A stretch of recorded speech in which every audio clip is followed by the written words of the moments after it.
আমি তোমাকে ভালোবাসি মা বলল ছোট্ট মেয়ে। তারপর সে কাজ ভুলে বাগানের দোলনায় দোল খেতে লাগলো। আমি তোমাকে ভালোবাসি মা বলল গোলাপি রঙের মেয়ে নেল। তারপর সে অর্ধেক দিন অজস্র বকবক করে মাকে বিরক্ত করলো। মা হাঁফ ছেড়ে বাঁচল যখন সে খেলতে চলে গেল। আমি তোমাকে ভালোবাসি মা বলল ছোট্ট মেয়ে ফ্যান। তারপর সে বলল আজ আমি তোমাকে সাহায্য করব, যা পারি তা করেই সাহায্য করব, কারণ আজকে আমার স্কুল নেই। সে দোলনা ঠেলে ছোট মেয়েকে ঘুম পাড়িয়ে দিল। হালকা পায়ে ঝাঁটা নিয়ে পরিষ্কার করলো মেঝে, গুছিয়ে রাখলো ঘর, মনের আনন্দে করলো কাজ। এভাবেই ব্যস্ত রইল সারাদিন।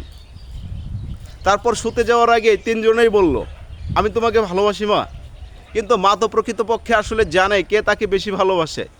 এই পৃথিবীতেও আপনি এরকম ভালোবাসার মানুষের অভাব পাবেন না। আপনাকে বলবে বন্ধু আমি তোমাকে ভালোবাসি, দোস্ত আমি তোমাকে ভালোবাসি, কিন্তু আসলে প্রকৃতপক্ষে সে আপনাকে বেশি ভালোবাসে, যে আপনাকে শুধু ভালোবাসার কথাটি না বলে আপনার জন্য নীরবে কাজ করে যায়।